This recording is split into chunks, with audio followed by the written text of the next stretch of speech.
Hi, hey everybody. I'm broadcasting this from my closet because my husband is watching television and I don't want to get, oh, this TV show in the background is like copyrighted, so I'm going to be in my closet while I do this. So, I am actually leaving to go on a trip tomorrow. So, as I'm packing up and getting my stuff in the car and getting ready to go, and I'll be on location, this coming for from the 2nd to the 12th. I'm not going to spoil where I'm going, but I'll be on location. There'll be a one-day con thing I'll be doing, but as I'm preparing and seeing stuff and checking my phone and looking and stuff, we have to say goodbye to RuffleCon because apparently RuffleCon will not be happening anymore. And there's a lot of controversy. Sorry, it's all wiggly. There's a lot of controversy as to why. They basically put out a statement saying that people who, the primary, I guess the president of RuffleCon, she doesn't live where she lived. A couple other people that were on staff don't live in the vicinity anymore. They lost key sponsorship.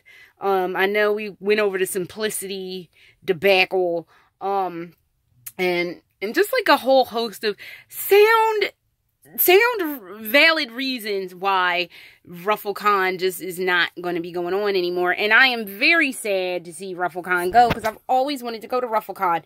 But the thing about RuffleCon I've heard from other people is that RuffleCon is really expensive. Be in the back of my Lolita stuff. Yeah, so it's kind of, if you don't have the sponsorship to be able to give the people what they want, then you can't really have, you know, a con. I mean, cons are run on cash. I mean, you got to pay for a hotel space. You got to pay for the hotel rooms that you're renting. You have to pay for the rooms and book like a swath of rooms for people to stay in, so they can get a good discount rate. I mean, if you've ever planned a wedding, you know how this damn story goes. You got to make sure you book a hotel. You book the hotel for your venue. We'll put it in wedding terms.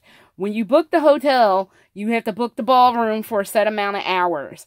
Then you have to have, if you're having the catering done at the hotel, which is what I did, you have to decide, do you want a buffet style for food or do you want to have service? If you have the service, it's way more expensive. The buffet style is cheaper. You got to factor that in. Where are out-of-town guests going to stay? I am not from Florida. I am from Pennsylvania originally.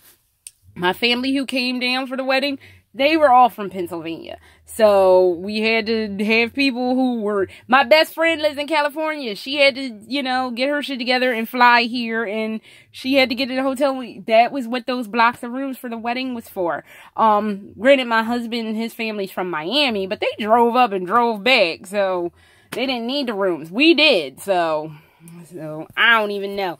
But imagine that on a grand scale. And take out the food. Even though I know they had tea parties and stuff, take the food out of it. Actually, no, we can't even take the food out of it. Because, like I said, they were having tea parties. You got to factor in all those things. That stuff ain't cheap. It ain't free. It costs fucking money. And you need money to be able to run a con. And if they weren't getting the big sponsorship after they parted with Simplicity, it just wasn't going to happen. And I'm sad to see it go. But I would...